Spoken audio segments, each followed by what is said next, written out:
New York நகர பாடசாலைகள் திறக்கப்பட்டு மீண்டும் மூடப்பட்டுள்ளன. இந்த வேளையில் பள்ளி செல்லும் மாணவர்களுக்கு நீங்கள் என்ன அறிவுரை சொல்லப் போகின்றீர்கள்? குளிர்காலம் தொடங்கிவிட்டதால் குளிர்காலத்தில் வரும் காய்ச்சலுக்கும் COVID-19 வரும் காய்ச்சலுக்கும் என்ன வேறுபாடு இருக்கின்றது? இவை இரண்டு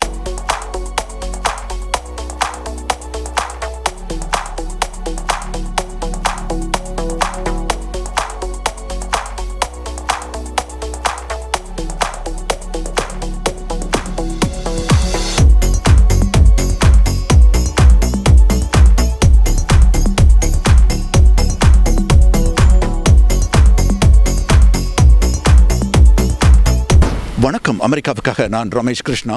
அமெரிக்காவில் கொரோனா வைரஸின் தாக்கம் மீண்டும் உச்சத்தில் இருக்கின்றது. ஆமாம், தினம் தினம் ஆயிரக்கணக்கானோர் பாதிக்கப்பட்டுக் கொண்டிருக்கின்றார்கள், ஆயிரக்கணக்கானோர் பலியாகி கொண்டிருக்கின்றார்கள். இந்த வேளையில் நியூயார்க் குயின்ஸ் ஜமைக்காவில் அமைந்திருக்கும் கெட் வெல் மெடிக்கல் நிலையத்திலிருந்து உங்களுடன் இணைந்திருக்கின்றேன். இப்பொழுது டாக்டர் திரு தங்கமுத்து ஆறுமுகம் மற்றும் அவரது மனைவி திருமதி வசந்தி ஆறுமுகம் அவர்களை சந்திக்க இருக்கின்றேன். நீங்கள் பணியாற்றிக் கொண்டிருக்கும் நியூயார்க் குயின்ஸ் எல்மஸ் வைத்தியசாலையில் தான் கொரோனா வைரஸால் பாதிக்கப்பட்டவர்களின் எண்ணிக்கையும் பலியானவர்களின் எண்ணிக்கையும் அதி உச்சத்தில் இருந்தது. அந்த அனுபவத்தை பகிர்ந்து கொள்ளுங்கள். என்னோட எக்ஸ்பீரியன்ஸ் சொல்கிறதுக்கு முன்னாடி கண்டிப்பாக இது எங்கிருந்து வந்துச்சுன்னு சொல்லணும். கடந்த வருடம் டிசம்பர் மாத கடைசியில் சைனாவில் உள்ள ஊஹான் என்ற மாநிலத்திலிருந்து கொரோனா நோய் முதலாக தோன்றி அதிவேகத்தில் அகிலம் முழுவதும் பரவி லட்சக்கணக்கான மக்களின் உயிர்களை எடுத்து சென்று கொண்டிருப்பது ஒவ்வொருவருக்கும் தெரியும். இந்த நோயின் தோற்றத்திற்கான காரணத்தையும் தாக்கத்தையும் முற்றிலும் அறியும் முன்பே மார்ச் 13 50க்கும் மேற்பட்ட கொரோனா நோய் தொற்று வந்தவர்கள் எங்கள் மருத்துவமனையின் அவசர சிகிச்சைக்கு காய்ச்சல், இருமல், மூச்சுவிட முடியாமல் வந்தார்கள். வந்தவர்களின் பெரும்பான்மையானோருக்கு நிமோனியா, அதாவது நுரையீரலில் இன்ஃபெக்ஷன் இருந்தது தெரிய வந்தது. ஒரு சில தினங்களில் மருத்துவமனையில் இடமே இல்லாத அளவிற்கு நிரம்பி வெளியே ஆரம்பித்து விட்டது. முதல் 2-3 வாரங்களில் நோயாளிகளுக்கேற்ப படிக்க வசதி இல்லாததாலும் மருத்துவர்கள் செவிலியர்கள் பற்றாக்குறையாலும் மருத்துவ உபகரணங்கள் குறிப்பாக சுவாச கருவிகள் பற்றாக்குறையாலும் கொரோனா நோய்க்கான மருந்து கண்டுபிடித்து உபயோகப்படுத்த முடியாத சூழ்நிலையில் நிறைய இறப்பை சந்திக்க நேர்ந்தது. அடுத்து சில வாரங்களில் நிலைமை கட்டுக்கடங்காமல் போனதால் மற்ற மாநிலங்களிலிருந்தும் இராணுவத்திலிருந்தும் மருத்துவர்கள் செவிலியர்கள் உதவிக்கு வந்தார்கள். அதே சமயம் அரசாங்கமும் வேண்டிய சுவாச கருவிகளை அனுப்பி வைத்தது. இந்த சமயத்தில் we also learn about இந்த நோய்க்கான தாக்கத்தையும் நாங்கள் ஓரளவு புரிஞ்சுக்கிட்டதுனால ஓரளவுக்கு இழப்பின் எண்ணிக்கை குறைந்தது. இந்த காலகட்டத்தில் உங்கள் மனதை நெகிழ வைக்கும் சம்பவம் ஏதாவது இடம்பெற்றிருக்கின்றதா? முதல் சில வாரங்களில் எங்களுக்கு அதுக்கான மருந்து இல்லாதனால நாள் அவங்கள நாங்கள் பார்ப்போம், அடுத்த நாள் அவங்க இருக்க மாட்டாங்க. அதாவது எவ்ரி டே இறப்பின் எண்ணிக்கை அதிகமாக இருந்து கொண்டே இருந்தது. வென்எவர் நாங்கள் அந்த சவுண்டு, அதாவது கோட் 700 அப்படிங்கிறது ஒவ்வொரு ஹாஸ்பிட்டல்லையும் பேஷண்ட் இறந்துட்டாங்கன்னா சொல்கிற ஒரு கோடு, அது கேட்குறப்போ ஒவ்வொருத்தரோட மனநிலையும் பெருமளவில் பாதித்தது. கண்டிப்பாக நிறைய பேர் சொன்னாங்க they cannot able to sleep during night time. நானும் அதை ரொம்ப ஃபீல் பண்ணினேன். அதை அக்செப்ட் பண்ணுறதுக்கே எல்லாத்துக்கும் ரொம்ப நாள் எடுத்தது. அதாவது இந்த மாதிரி ஒரு வராங்க, அடுத்த நாள் அவங்க இருக்க மாட்டேங்கிறாங்க அப்படிங்கிறப்போ ரொம்ப கஷ்டமாக இருந்தது. கொரோனா வைரஸின் 2வது அலையின் வேகம் எந்த வேகத்தில் இருக்கின்றது? நிறைய மாநிலத்தில் இன்னும் தொடர்ந்து முதல் அலையே தொடர்ந்து கொண்டு இருக்கிறது என்று தான் சொல்ல வேண்டும். குறிப்பாக அரசு லாக்டவுன் செய்ததால் ஓரளவுக்கு கட்டுக்குள் இருந்த இந்த நோய் சமீப காலத்தில் கட்டுப்பாடுகளை தளர்த்ததால் மீண்டும் தீவிரமடைந்து வருகிறது. எஸ்பெஷலி நியூயார்க், நியூ ஜெர்சி, கன்னடிகட் வேணால் நம்ம செகண்ட் அலைன்னு சொல்லலாம். ஏன்னா நம்ம July ஆகஸ்டில் we went the infection rate below 1.5% போயிட்டு லாஸ்ட்டு ஒரு வாரமாக we have overall more than 1 million cases for last 7 days. ஆனால் நியூயார்க்கில் கண்டிப்பாக நான் சொல்லி ஆகணும். as of yesterday the whole New York state only 2.5% infection rate and New York City 3.0%. அதுக்கு நான் நம்ம கவர்னருக்கு, மேயருக்கு, இங்கே இருக்கிற லிவ் பண்ணுற ஒவ்வொருத்தருக்கும் நான் தேங்க் பண்ணணும். ஏன்னா நம்ம வந்து ப்ராப்பராக பப்ளிக் மெஷர்ஸ் யூஸ் பண்ணுறோன்னு நினைக்கிறேன். கம்பேர்ட் டு மற்ற ஸ்டேட்டை விட we are doing good. I think இரண்டாவது அலை இதில் வந்து இன்னும் நியூயார்க் வந்து அந்த அளவுக்கு பாதிக்கல. கொரோனா வைரஸால் உணவகத்துக்கு, அதாவது உட்புற அல்லது வெளிப்புற உணவகத்துக்கு செல்வதால் கொரோனா வைரஸ் பரவ வாய்ப்புள்ளதா? உள்ளே சாப்பிட்றத விட வெளியில் சாப்பிட்றப்போ கெட்டிங் கொரோனா வைரஸ் இன்ஃபெக்ஷன் வந்து குறைவு தான். ஆனால் அரசு லாக்டவுன் பண்ணி திருப்பி வந்து ஓப்பன் பண்ணி வெளியில் சாப்பிட்லான்னு அனௌன்ஸ் பண்ண பின்னாடி there is 2.5-fold increase of corona cases, people who dining out. அதே மாதிரி சிடிசி ஒரு ஸ்டடி பண்ணாங்க. அதில் data they reported the data. People with COVID positive cases, they went to restaurant 2 weeks before they are getting feeling sick. So கண்டிப்பாக risk இருக்குது. ஏன்னா நீங்கள் வந்து உள்ளே உட்கார்றத விட வெளியில் உட்கார்ந்தா how the chairs, like the tables are arranged, like the tables are very close each other, and also when too much crowd in the small area, people try to talk very loud, and they don't use mask during eating, so they can able to spill lot of respiratory viruses. So the risk is definitely there. I think you should avoid eating out. Corona வைரஸால் இப்பொழுது விமானத்தில் பிரயாணம் செய்ய பலர் தயங்குகின்றார்கள். இதை பற்றி என்ன கூறுகின்றீர்கள்? Most viruses and germs are filtered in aeroplane because it circulate and filtered aeroplane because they have a HEPA filter that filter out 99.97% of virus particles in the aeroplane. But when people like பயணிகளும் crew members, then they're walking up and down, they alter the air circulation, then they cannot able to capture all the virus particle. During that time you can able to inhale those virus particle, and also somebody sitting next to you, I think within 6 feet with infected person, it's increased chance of getting COVID-19. Another thing, நீங்கள் வந்து இது வந்து நான் ஏர் ஃப்ளைட்டுக்குள்ளே, suppose we are going to the airport, you are waiting in the airport, at that time you may be contact with the infected person, or you may be touch all the object around that area, and also when you are standing in the security line, you may stand close to each other. That time if the person is infected next to you, it's easy to get the virus. புத்தாண்டு நெருங்கிக் கொண்டிருக்கின்றது, விடுமுறை நாட்கள் நெருங்கிக் கொண்டிருக்கின்றது. இந்த வேளையில் குடும்பத்தினருடன் நண்பர்களுடன் கொண்டாட விரும்புபவர்களுக்கு என்ன கூற விரும்புகின்றீர்கள்? கண்டிப்பாக உங்களுக்கு நான் முன்னாடியே சொன்ன மாதிரி last 7 daysல more than 1 million new cases reported in the United States.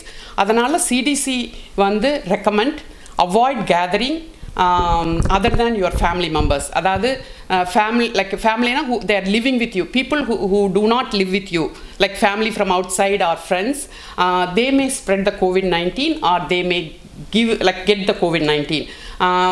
இல்லை கண்டிப்பாக நாங்கள் ஃபேமிலியை வந்து மீட் பண்ணணும், you cannot avoid அப்படிங்கிற சுச்சுவேஷனில் please do less than 10 person in a very small gathering, and you should definitely avoid contact from the different household. அதே hand shaking, hugging அதெல்லாம் அவாய்ட் பண்ணுங்கள். இன்னொன்று வந்து please keep 6 feet from the other different family members should sit 6 feet away and use mask all the time. குளிர்காலம் தொடங்கிவிட்டதால் குளிர்காலத்தில் வரும் காய்ச்சலுக்கும் COVID-19 வரும் காய்ச்சலுக்கும் என்ன வேறுபாடு இருக்கின்றது? இவை இரண்டுக்கும் உள்ள வித்தியாசம் என்ன?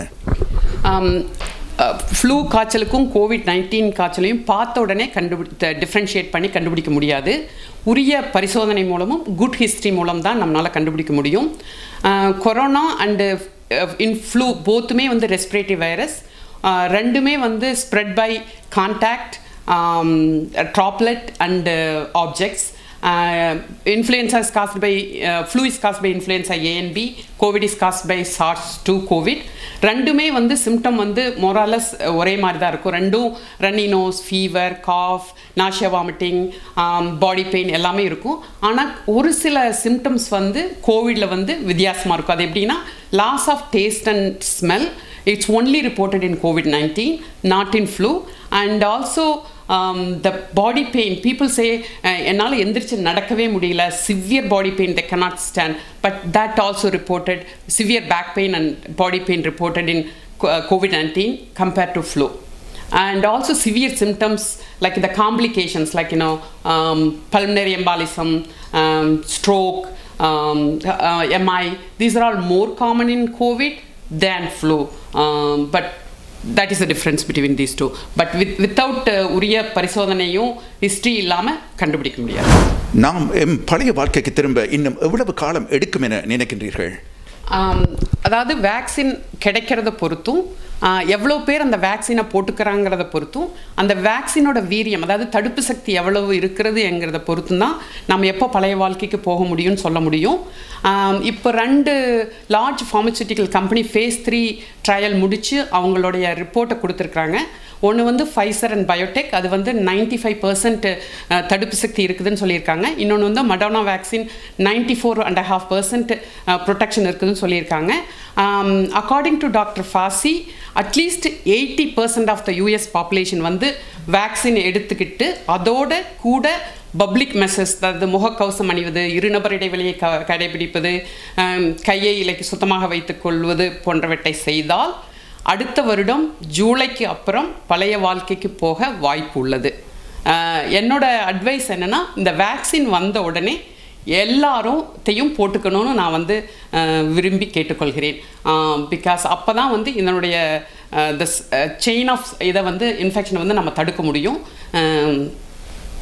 அட்லீஸ்ட் அடுத்த வருஷம். கொரோனா வைரஸால் சிறார்களுக்கு என்ன பாதிப்பு ஏற்படும்?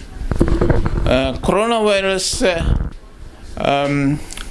குழந்தைகளுக்கு அவ்வளவு அதிகமாக பாதிப்பை கொடுப்பதில்லை.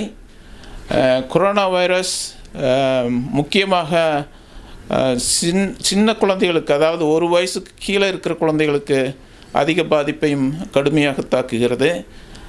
மற்றபடி பெரிய குழந்தைகளுக்கு சில சிம்டம் எந்த விதமான ஏசிம்டமேட்டிக், எந்த விதமான சிம்டம் இல்லாமல் they will recover from the virus. And ஒரு சிறப்பு அம்சம் என்னென்னா, இந்த வைரஸில் நிறையா குழந்தைகள் எந்த விதமான சிம்டம் இல்லாமல் இந்த வைரஸிலிருந்து வெளியே வந்துடுறாங்க. அண்டு இந்த வைரஸ் தாக்குதல் வந்துட்டு மெயினாக வந்து குளிர்காய்ச்சல், சளி,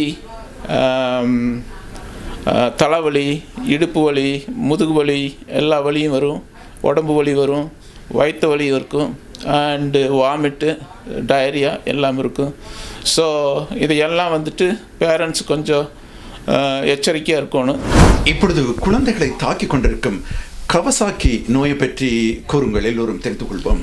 ஓகே, காவசாக்கி நோய் அப்படிங்கிறது வந்துட்டு நாங்கள் முதல்ல ரொம்ப காலத்துக்கு முன்னாடி காவசாக்கி அப்படின்னு சொல்லிட்டு இருந்தோம். இப்போ வந்து அதை வந்து மல்டி சிஸ்டம் இன்ஃப்ளமேட்ரி டிசீஸ் இன் சில்ட்ரன் அப்படின்னு சொல்கிறாங்க. இந்த காவசாக்கி டிசீஸ் வந்துட்டு ஒரு auto immune response to the virus. Basically nobody knows why certain people, certain kids only get the virus, and ஏன் மற்றவங்களுக்கெல்லாம் ஒன்றும் வர்றதில்லை அப்படின்ட்டு இது வரைக்கும் இன்னும் ஒருத்தரும் ஸ்டடி பண்ணல. பட்டு mostly when the Kawasaki disease comes in, they might have a புறங்கை வீங்கல், lips becomes cracked, and conjunctivitis, which is bloodshot eyes, and வாய்ப்புண்ணு, and they will have lymph nodes and severe stomach pain. So most of the people need to admit it into the hospital, and they have to get x-rays and sonograms of the heart and sonogram of the stomach to find out what severity is it. குழந்தைகளில் எந்த வயதினர் கூடுதலாக பாதிக்கப்படுகின்றார்கள்? யூஸ்வலாக குழந்தைகள் கடுமையாக பாதிக்கிறது அப்படின்னு பார்த்தீங்கன்னா 1லேருந்து 1க்கு கீழே இருக்கிற குழந்தைகள் அதிகமாக கடுமையாக பாதிக்கப்படுறாங்க. 1லேருந்து 12 வரைக்கும் கொஞ்சம் மிதமாக பாதிக்கப்படுறாங்க. 12க்கு அப்புறம் வந்துட்டு they don't have a lot of people have no symptoms at all. Corona virus உச்சத்தில் இருக்கும் இந்த வேளையில் பெற்றோர்கள் குழந்தைகளை வைத்தியசாலைக்கு எடுத்து செல்ல பயப்படுகின்றார்கள். இதை பற்றி என்ன சொல்கின்றீர்கள்?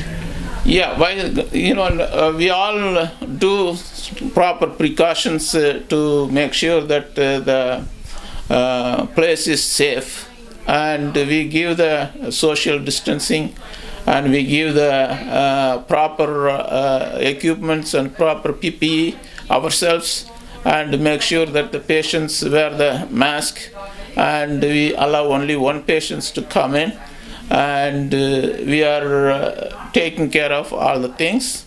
And most of the times we don't see very sick kids with the symptoms of COVID, so it is very less likely you will get the COVID here.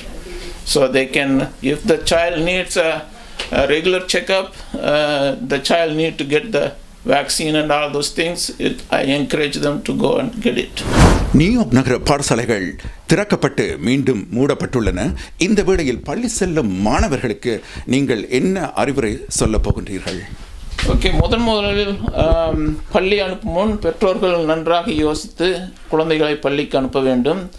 ஏனென்றால் உங்கள் வீட்டில் வயது முதிர்ந்த பெற்றோர்கள் இல்லை ரொம்ப டயபிட்டிஸ், ஹைப்பர் டென்ஷன் அப்படின்ட்டு underline disease இருந்ததுன்னா குழந்தைகளை தொலைக்கல்வி மூலம் பயிற்சி கொள்வது ரொம்ப நல்லது.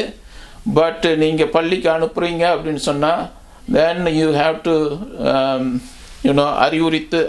அறிவுரை கூறி எப்படி சமூக இடைவெளி கொடுக்கணும், எப்படி முகக்கவசம் அணியணும், எப்படி ஹேண்ட் வாஷ் பண்ணணும் அப்படின்னு சொல்லி கொடுத்து அனுப்பணும். Most of the schools in New York City following the CDC guidelines for the social distancing and all those things. So, and also you have to talk to the school about the facility where they can get it, and tell them to get the hand sanitizer and all those things.